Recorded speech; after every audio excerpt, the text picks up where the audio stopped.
Okay, so we'll go quickly through, and for some of you who are in the training this morning, some of this will sound a little bit familiar, and for those of you who weren't, hopefully it makes sense. Stop me at any time, but I'm just going to try and blast through a lot of stuff, and would welcome any comments or feedback as we go through it. So in addition to being at UMass, I also am founder and CEO of a company. And as I mentioned in the training this morning, this creates all sorts of nightmares in your academic life. Ranging from having a very complicated document governing my behavior, which stipulates, first and foremost, that whenever I give a talk about anything, I must show this slide. So I do stand to direct benefit from the development of this software. The fact that I don't currently benefit in any way from the development of the software is not relevant. The relevant fact is we are commercializing. And back when I first got to know Nosh, was at the digital government meetings, we used to have a panel often on tech transfer, and they always said it was hard. But they never really fleshed out just how hard it is for a professor to start a company and commercialize inventions. It's really very hard, very complicated. And so we're really not quite sure what will come of it, but I do have this conflict. And I acknowledge the fact that I benefited from this partial list of the grants that funded the research that led to me being here and the development of this software. Originally, I found a collection of about 30,000 public comments to the National Organic Program in the USDA online, and then someone handed me a piece of shrink-wrap software and said, why don't you try this software? The software was called NUDIST, Non-Numeric Unstructured Data, Indexing, Searching, and Theory Building, a precursor to NVivo, and similar to Atlas TI and other qualitative off-the-shelf packages. And I got my first grant to see whether or not the federal government could use NUDIST to sort large numbers of public comments, and of course they couldn't. And the first thing I learned working with Larry Brandt and people like Nosh at the Digital Government Program is you should team up with computer scientists because they have much better techniques for doing some of this work. And that's been a big influence on me, both the funding and the work, the cross-disciplinary work with the people in other fields. So the first set of slides I'm going to share with you are from a talk that I gave at Brookings recently. It was a panel on the future of e-rulemaking, which is the domain in which all of this technology was invented. So you might belong to an interest group like Sierra Club or the National Rifle Association. They might send you an email saying there's something very bad happening. You click on the link, you come to a form letter. That form letter can be edited or modified and sent on to the appropriate federal agency. And this is a big industry. Hundreds of thousands, millions of these communications come into the government every year. So this was sort of a group of lawyers and government officials and others who had gathered at Brookings to hear what the sort of state of the art was. And they asked me not to talk about the things that we'd already built, which most of them had heard about in previous talks, but to talk about the future. So the first couple of slides before I drop back in time is really about the future. Right? So from our point of view, where we're developing software, the future of projects is bright, right? And it centers around this idea of using credentials on the web as a way of validating who you are and controlling your access both to documents and to other people. Right? So what is a credential on the web? Well, I've got a couple of email addresses. I've got a .edu email address that validates me as an academic. Right? I've got a techsifter.com that validates me if you go look me up on the web as the CEO of a little software startup. I have a web page that's got a URL that validates me as working in various places. I belong to the American Political Science Association, and I'm working with them to build a prototype system to validate my credential as a member of the American Political Science Association. So you can think of credentials as things that are hardwired or things that could be self-asserted. I assert I'm an expert on e-rulemaking. There's nothing definitely that authenticates that, but credentials could be self-asserted, they could be hardwired, or they could be some combination of database queries and validations. Some of the tools we're working on take advantage of credentials to influence the way that you construct and carry out your searches over time, and hopefully to improve over time your use of credentials, metadata, your position in a network, and filters to produce a more advanced type of search, so that the search sort of accumulates information over time and becomes more intelligent. And just sort of leave you thinking about that for a while. But I'm sure anybody who studied with Nosh knows more or less what I'm referring to. There are powerful metadata out there, related to who we are in cyberspace, who we relate to, who we know, and how we interact with our data. And the tools that we originally built, the free open source coding analysis toolkit, or the newer Discover Text, which I'll talk about, are tools for labeling data. And so if you mix credentials in with labeling and search and tagging and do things in a kind of collaborative or even crowdsourced way, you start to open up new possibilities for analysis when the text collections are more than any one person could manage themselves. Ultimately, I run something called the Qualitative Data Analysis Program. A lot of qualitative researchers don't like what I do because it's got this sort of quantitative side to it, this number crunching side, God forbid, computer science side associated with it. But for some people, the mixed methods is the danger zone. For me, it's a sweet spot. Most people think of their documents, their data, their text data, as being associated with a particular application. It comes off a blog, comes out of a database. These are my Word documents, my PDFs, my spreadsheets, my PowerPoint. Well, we're encouraging people to think of as data independent of application that could be brought together to a unified repository where a project could be conducted with text from a variety of sources, irrespective of the origin of that. So it's sort of disentangling text data from the application in which it was developed. In the future, people will be in these iterative loops almost constantly, right? Sort of iterating on what they're searching for, how they're classifying it, where they're sending the reports, generating reports, sending the filters that can be developed based on earlier iterations of this search. So the future of e-discovery in text, and actually the reason I'm here in Chicago, the original reason, was to meet with an e-discovery law firm downtown Better Price, who are dealing with email collections that range from a terabyte to 50 terabytes of email that all needs to be classified. And a model like this is exactly what they're looking for to improve the ability to apply the right classification policies to big collections of text. Now, some of my favorite books, some of you may have read these books. The Jeff Jarvis book, What Will Google Do, has me thinking about converting our application into a platform. Right? A platform that, like Google, would allow other people to sit their applications on top of our platform, to take advantage of the architecture we're building to improve the quality of their applications over time. So this was a fantastic book. I loved it and recommend it to anyone. And of course, the Weinberger book, Everything is Miscellaneous, talks about the way in which we've gone from thinking that everything has a proper place, think Dewey Decimal System and where a book goes under the Dewey Decimal System on the shelf, to the way we organize data now, which is there is no one proper place for a document, for a chunk of text. There are many proper places, depending your credentials, your background, your experience. You might put it in multiple places. And this is good, according to Weinberger, because it doesn't force us to find the one right place or the one right label for text. It allows data or text to accumulate multiple labels and then use that filtering and credentialing mechanism to pull back those bits and pieces of data on demand. And that's a nice step forward analytically. Tools we build in the lab and that we were funded by NSF to develop, for the rule writers, were tools that remove duplicates, that cluster near duplicates together. My work with Jamie Callan at Carnegie Mellon University, very important here for developing a prototype system that can be used by rule writers when they get 600,000 emails. And I'll say a little bit more about that. Automatically find the unique parts. We started building tag clouds. I think they're kind of boring. Where the real future is topic models, where you can seed topic models, or the system can seed topic models, and you can see visualizations of topic models in large text data sets. And someday I'm dreaming of a big electronic display where I can touch screen and just have my topic models displayed and drag things in and out of different topics, refine the models, send that information back to the classifier, and produce a refined topic model over time. So there's a lot of work going on in that area. Developing reusable topic models and shared systems of topic modeling so that you could accumulate social information over time about topics. Our architecture for the most recent versions of our software is sort of like a Facebook architecture. Some of the people who attended the training this morning set up an account and they send me a peer request. I accept their peer request. We're now connected through this web-based system, and I can now share data with them. I can assign coding to them. They can do the same with me.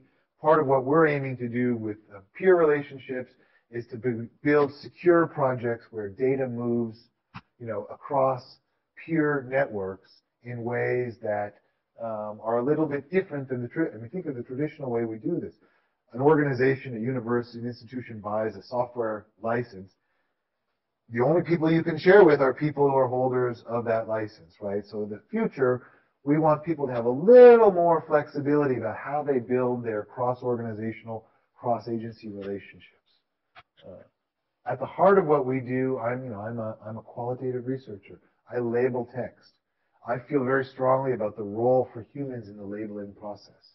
I meet a lot of people, I said this to the group this morning, a lot of people are looking for a magic button. They want to push the magic button and have the results come out and be done. If they had their way, their reports would be written as well for them by the magic button. Well, that's not really the way text analytics work. There's a real role for the human at the beginning and the middle and the end, and what we're trying to build are tools that reduce the burden on the human and scale up the potential of each human or groups of humans to do that work. But if you want to take the human all the way out, you need to bring a different speaker in. I'm really about keeping the human in the loop. I actually think the future of text analytics is one where, as Jamie taught me, you figure out what a human does better than a computer and what a computer does better than a human, and you build a system around that model. We had Professor von Hippel from MIT as a keynote speaker. The year after, we had Nosh as a keynote speaker at our yearly, I'm the editor of a journal called the Journal of Information Technology and Politics. We have an annual conference. Last year, Eric von Hippel came, and he blew my mind. He's just absolutely great speaker. The takeaway point, most incredible innovation comes from users, not from inventors. I'm an inventor. I don't know the best uses of my software. I always use the mountain bike example. It's a great one. Where do mountain bikes come from? A bunch of people dragging 10 speeds up of hills, destroying their 10-speed, riding it down a hill, and then telling the 10-speed company, wouldn't it be good if you had shock absorbers or other, reinforced struts or things like that. The same is true in text analytics. The way that we build models of text, the way that we interpret text, it can probably be done better in groups where there's a diverse set of viewpoints being brought to bear. And again, think about the role of credentials. Say I put my data out there in a publicly available repository, and I let 100 different people from 10 different disciplines do work on it. And then I can use the filtering mechanisms to look, what are people in government saying about this data? What are people in .edu saying about this data? What are people with PhDs saying about this data? And compare across those different credential types and build a more diverse analytic model on the backs of the work of all these different types of people. We're all web-based. We have servers in FSMA-compliant server rooms back at the University of Pittsburgh. We hire hackers who work for the Department of Defense. We deal with governments that are very cautious about cloud computing, and so we're constantly trying to have people tear down our system. It's very expensive to hire these people. They find vulnerabilities, they expose them, we patch them up, we wait for the next test when there'll be new vulnerabilities. It's part of the danger and the excitement of working in this space. It's a very challenging space to keep your data secure. And then this is the future, really, right? I've seen a number of presentations at conferences and other venues talking about the role of machine learning. For some people, machine learning is the magic button, right? But there is no magic button. I'm going to say that over and over again. But machine learning, right, can take the coding choices and the validations of humans and share them across a group, a project, a team, a set of teams, an organization, can produce results that can be fed back into the system. Active learning layer can be built, can activate, can produce better quality algorithms over time if you never throw away the decisions of humans. And this is what happens in a lot of research. Coding gets done, it's not reusable. It's not reincorporated into the model. Or if one team builds an active learning system and they generate data to improve the quality of their system, it's done. And they move on to the next project. And what we see the future is containing is systems that accumulate information over time and become smarter over time, more informed by the activities of users, and never throw away a human decision. It might not be useful in the future, but it probably will be.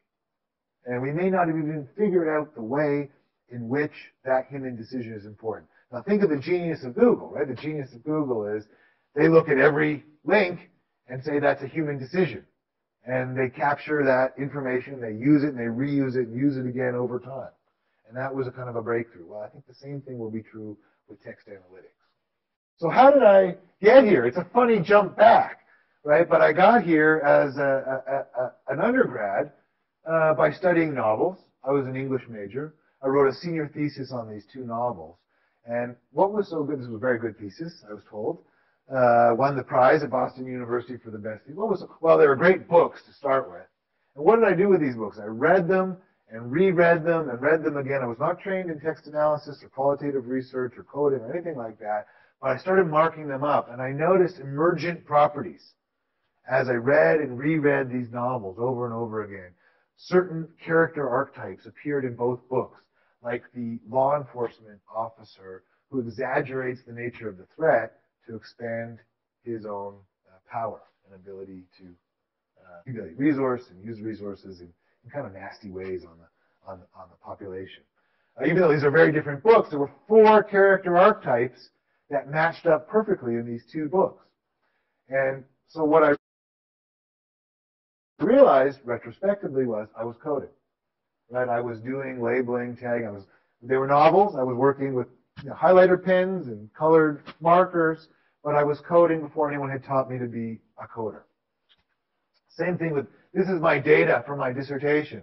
Farm papers, urban agrarian magazines from the progressive era. I was studying how the federal government got into lending money to farmers, the Federal Farm Loan Act of 1916. So I would get these, big stacks of old crumbly newspapers wrapped in butcher paper, and I would pull them out. I'd go through every page, find every article that seemed relevant in any way at all, 1907 to 1916, to the issue of rural credit. And I would, discover through this immersion in text that there were certain properties of the text that were interesting. In part, it was about borrowing money. In part, it was about the profitability of farmers.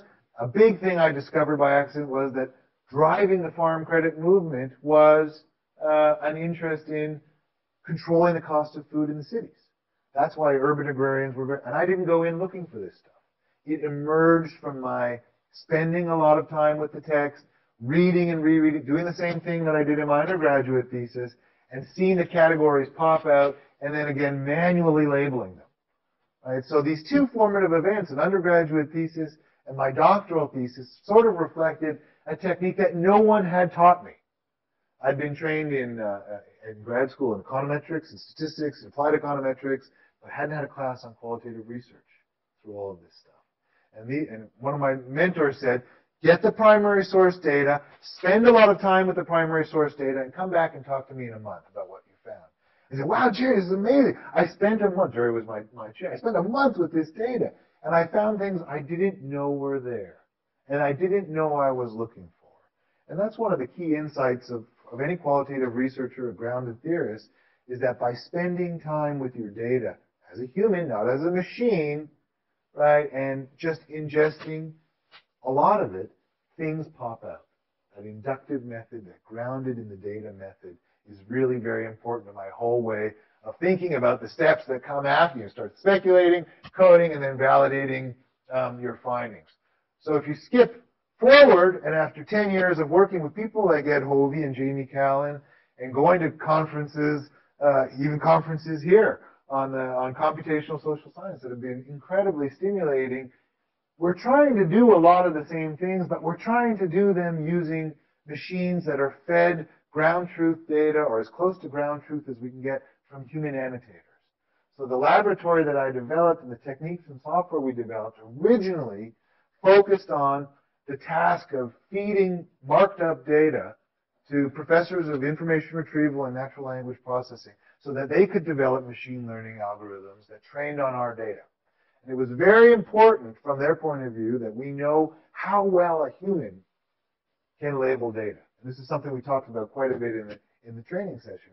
If you give 10 humans the same task and the same set of labels, No matter how clear-cut you think those labels are, they're all going to interpret the task differently.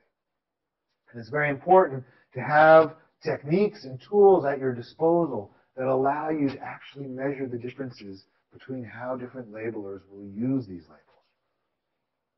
So I mentioned I started my transition out of crumbly old newspapers and into digital text in the study of how this label came about. 277,000 people submitted comments to the USDA, and back then the methods for sorting public comments were very rudimentary.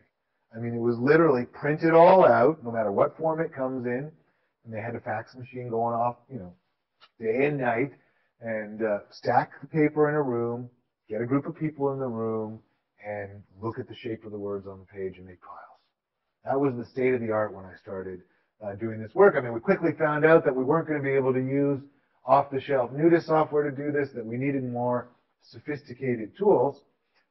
Why? Because groups like Convio and a whole range of actors in the political economy of public comment have generated very efficient ways of sending in mass mailings to people. This is one group that said this was a clicker they had on their page. It was constantly going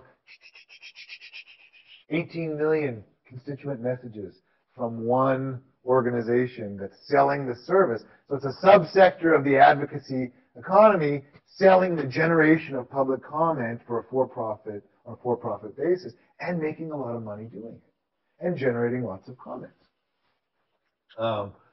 We entered into an agreement with the U.S. Fish and Wildlife Service, who've been big supporters of this work all along.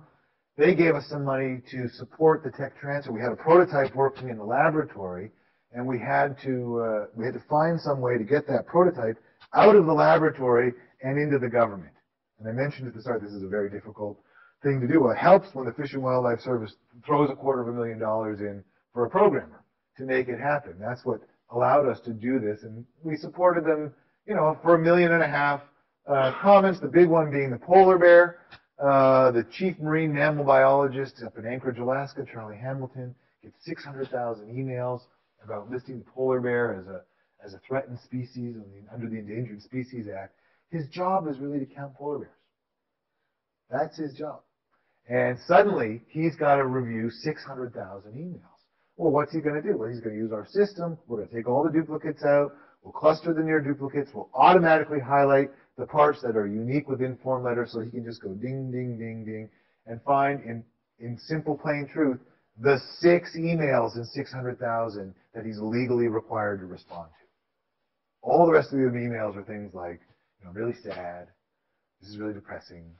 I hate George Bush. These are the kinds of things people add to form letters.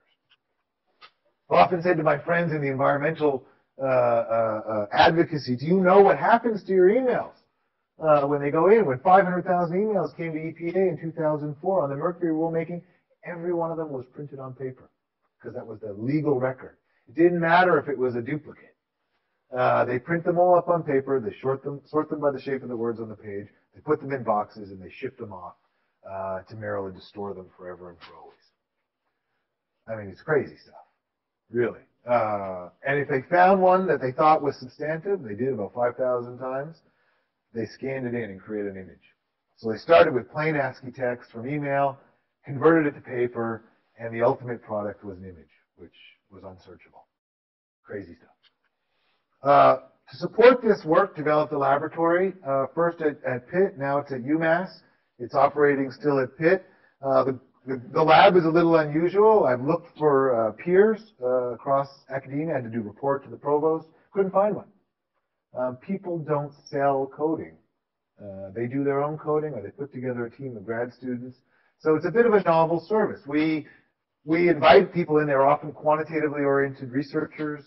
Maybe they're funded by NIH or NIMH, and they've been told they need a qualitative piece. They've never done qualitative piece. They have no idea what they're doing. They come for us for help. We guide them through their project design, project management, their data management. We help them train coders, and we put the coders in place with a software system that supports a model that they understand is scientific, right? Which for most people, qualitative research and science are sort of like, like this. If you're doing qualitative, you're not doing science. You're doing science, you're not doing qualitative. So we put together a model of qualitative research that consistently was funded by NSF and other external funders as well, as being more of a hybrid of the two worlds. Kinds of projects that we work on. I mentioned this one this morning to somebody who is to you, right? I think this is Dr. Carpenter's project. We're coding focus groups, but we're also coding website content, and she's looking to see, in transnational advocacy arena, does what appears on the web, is it a good proxy for what the group says they actually. We did coding for improving the quality of optical character recognition, and here we developed just a simple little software system for looking side by side at the original scan and the text that the OCR produces, and for labeling all the mistakes. Turns out OCR is really bad at lots of things, particularly equations, tables, and other things like that. But there were some subset of the things that OCR is bad at that if we labeled them accurately, the company working on the OCR annotation software could improve it based on that labeling.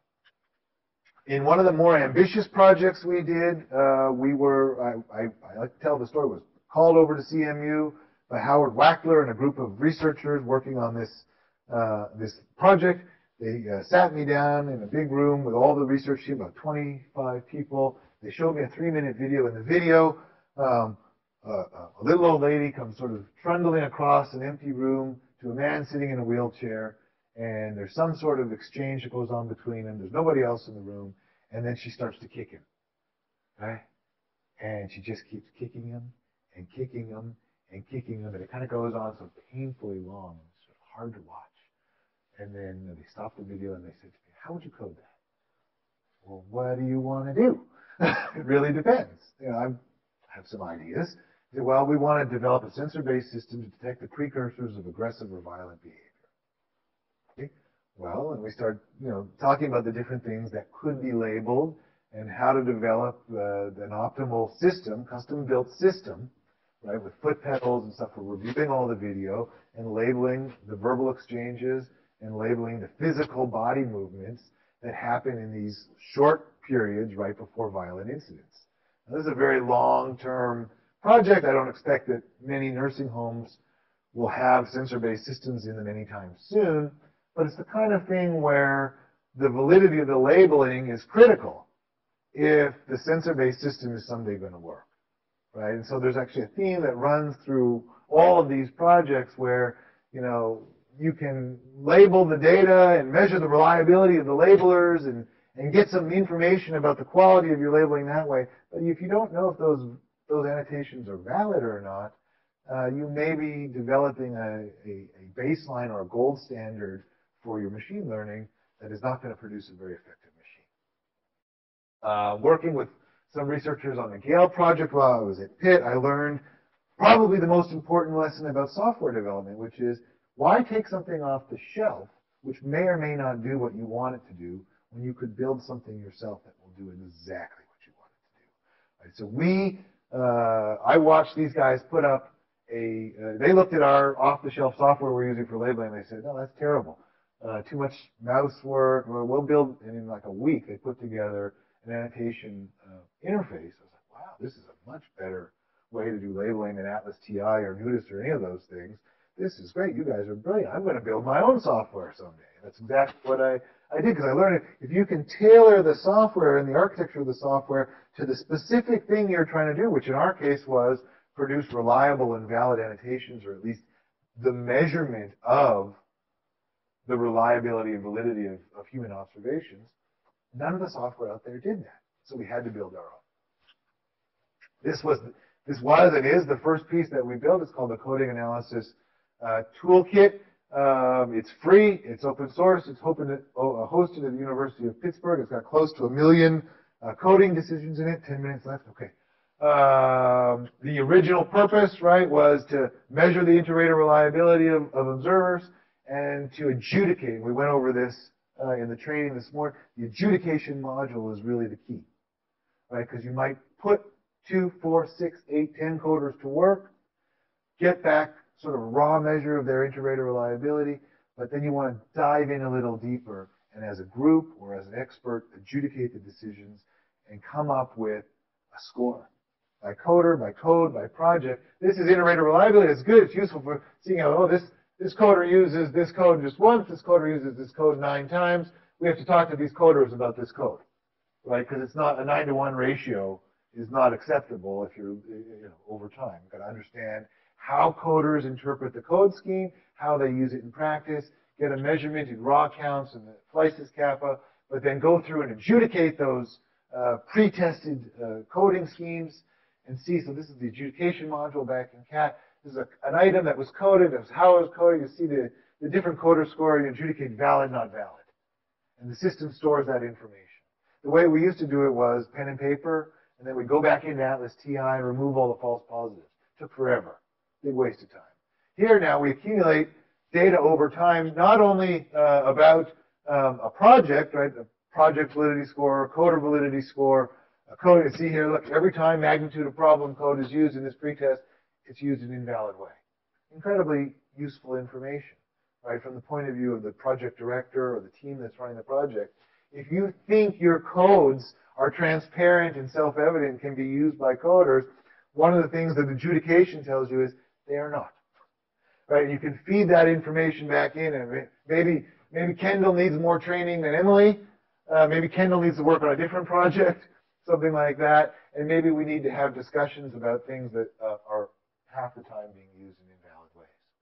So for all the things we've invented over the last 4 or 5 years, I would say that this page is probably the most important page in any project because it tells you the most about the validity of the observations that your coders are producing.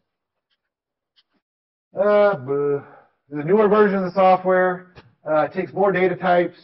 I'll just skip through this. It has more automated features for our rule writer friends in the government. It has the architecture of the peer relationships that I mentioned at the outset of the talk.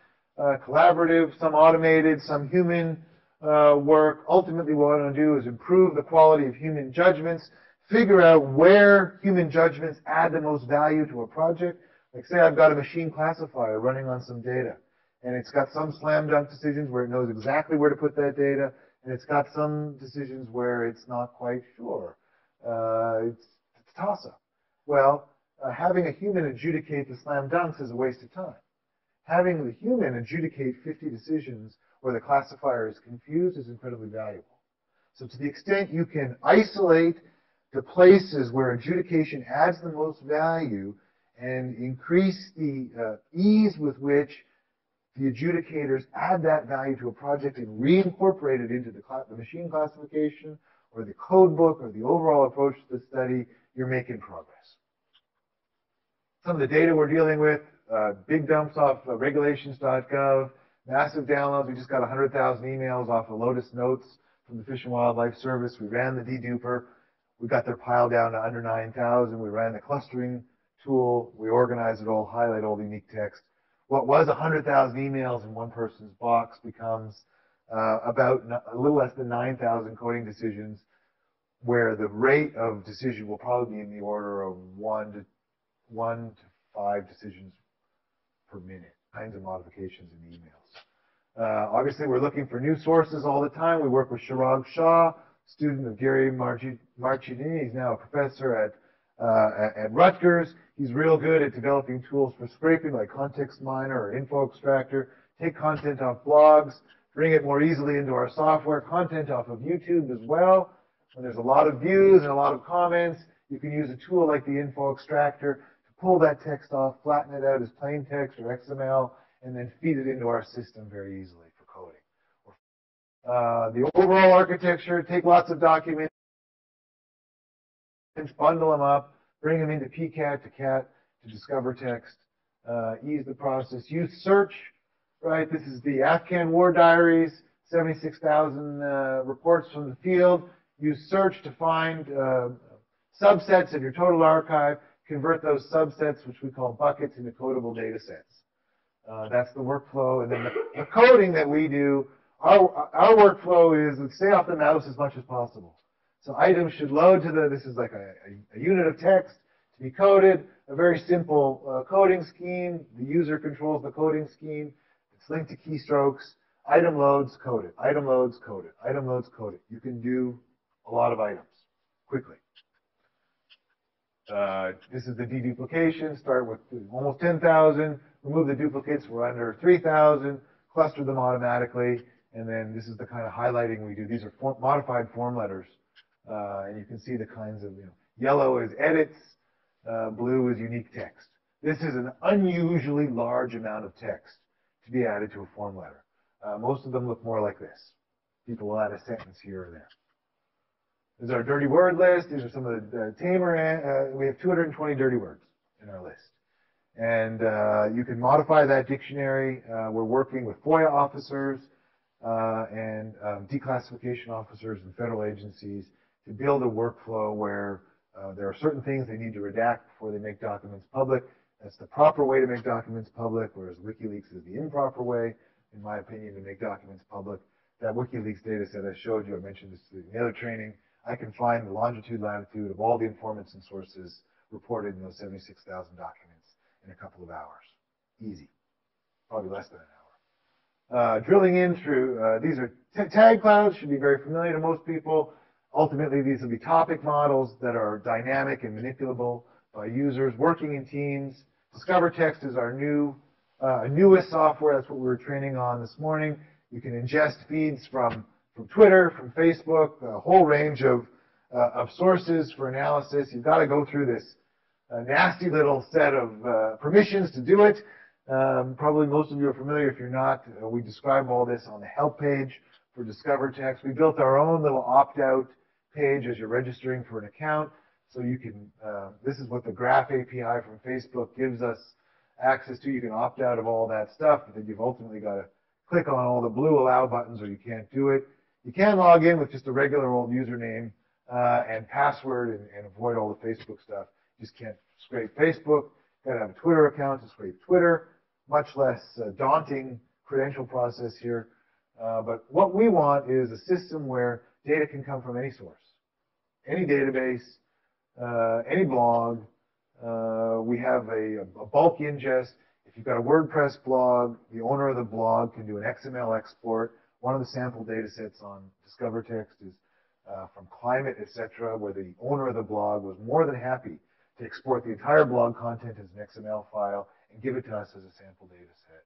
What we want in the future is for all bloggers to be able to hit one button on WordPress and send their stuff into a common pool area for analysis, right? We've done lots of scraping and RSS feed capture, and we talked this morning about the idiosyncrasies of RSS feeds and the capturing tools. It'd be much better if people just gave us their data rather than forcing us to go out and get it. All these data types will be part of the future. This is the redaction. There's a start of our dirty word list. People like to see that, so I'll just click back for 1 sec. It gets worse. How do we generate this list? We crowdsourced it. I put up a spreadsheet on Google. I made a form, and I sent a listserv, a couple of notices. Send us your dirty words. We had 500 submissions in a week. They are disgusting. And then we had to end up looking stuff up on Urban Dictionary to see, is this really a dirty word? I've never heard of it. A lot of the stuff we had never heard of. The important thing about this, though, is this is a global dictionary available for redaction, our redaction toolkit, but you're going to be able to create all sorts of global lists, sentiment lists, other kinds of dictionaries that will be modifiable, to be shareable. So I might develop a sentiment dictionary for a particular domain. I might want to make that public. Other people might want to modify it, add to it, refine it. What we're trying to build is an architecture where the social side of text analysis is really played out. We can find the addresses, social security numbers, stuff like that, black them out, eliminate them. Last slide. We're working in the cloud. This has been a real challenge for us. Some of our potential customers are the DHS, the Secret Service, and agencies like that that are very sensitive about working in the cloud.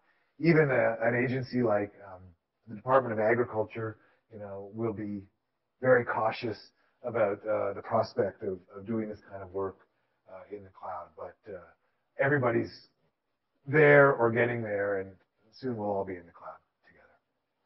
Thanks.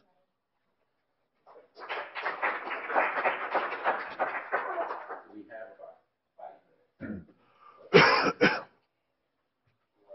Yes. Speaking to that a little Oh, absolutely. Right. Well, this is one of those things where I would say the user is probably. Oh, okay. The question is, my early allusion to the use of credentials for access to documents might result in a certain bias. Right. What I would say is bias is independent of technology. Right. People's biases exist because they're biased. So I might be biased to people with PhDs. Right. Now the technology that allows me to differentiate coding done by PhD holders versus non-PhD holders is not in itself biased. It's just technology. Right. It's a filter. And how I choose to apply those filters is really up to me. I expect that you will come up with a way, if you choose to do so, of using credentials that conforms with your preferences, right? So if your preference is for unbiased, you're not going to leverage those credentials as a filtering mechanism. But if your preference is to compare what people with different socioeconomic status, different web presence, different credentials in academia or in government say, like one credential that strikes me as important, I know a guy named Jeff Lubbers. He is the #1 scholar of administrative law. He's a good friend of mine. And if Jeff Lubbers is going to get on to Discover Text and mark up, I don't know, say we're coding the new healthcare law, and he marks up 6 passages, and I can filter down to just things that Jeff Lubbers has marked up in a big data set, to me that's very useful. Does that mean I'm going to dismiss everybody else's annotations as useless? No, but I may weight my interpretation of the value of someone's annotations by the same token. I might want to control who has access to my data. Right? I might want to say anyone at Northeastern, anyone with a northeastern.edu can have access to this data set. But I don't want anybody at the University of Illinois Chicago to have it. Now that's a stupid example. But you can see that the uses of credentials are not inherently biased. It's the decision and the preferences of the user that would introduce bias. What we're trying to create is a system that's flexible, right, where the uses aren't all designed by the inventor, right, where you'll say, oh, well, these credentials are interesting, but I would use them for something completely different. And that's the goal, is that the tool itself not be a purveyor of bias. And obviously bias is something that we want to be aware of. And it is, I mean, this comes up in coding all the time. People get their 2 grad students trained, or their 2 undergrads, or their 4 undergrads trained. They do all their coding. And they act as if those 2 or those 4 coders are somehow, you know, the right coders. Well, I can tell you they're not. I can tell you they're just 2 or 4 out of a potential million of coders that are out there. And the traditional way of thinking about it is you get 2 coders, you do your coding, maybe you overtrain them, maybe you undertrain them, you don't know. Because there's no actual science of overtraining and undertraining, right? But if the disruption is if you create the possibility for 100 coders and use the credentials as filters to pull back the data in different slices and then compare it and see, wow, I can actually learn a lot from non-PhD holders at the University of Illinois Chicago. Well, I'm not concerned about that. I think it's useful to have a basis for judging where your coders sit in the universe of potential coders, right? That the old model of coding is kind of bankrupt. It really is. The idea that you could pull the 2 students out of your grad class that are the right people to code your data, and that their observations that you can import, iterate reliability, adjudicate the difference, do all that stuff, and then you're going to end up with the valid coding is a fallacy. It's a version of annotation, of thousands of potential versions of annotation.